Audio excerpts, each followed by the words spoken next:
আরে কি চকচক করছে? দেখে তো মনে হচ্ছে ঘড়ি। তাই তো, ঘড়িটা তো অনেক সুন্দর। আরে বাহ, আমার হাতেও তো মানিয়েছে। যাই, নিয়ে চলে যাই। গুড মর্নিং বাচ্চারা।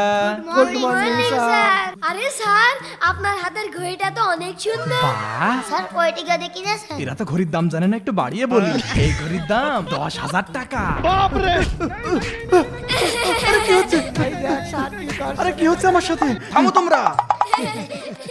বুঝলাম না, এই ঘড়ি হাতে করে মিথ্যা কথা বললাম আর এমন হলো কেন? আচ্ছা স্যার, আপনার জন্মদিন কবে? 3 দিন পরেই তো আমার জন্মদিন। এদের কাছে বললে এরা আমার কাছে খাবার খেতে চাবে।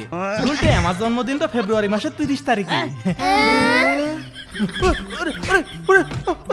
কি হচ্ছে?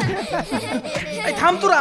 আমি বুঝতে পেরেছি এটা জাদুর ঘড়ি। মিথ্যা কথা বললে আমার হাত দিয়ে আমাকে ঘুষি মারছে। আর মিথ্যা কথা বলবো না।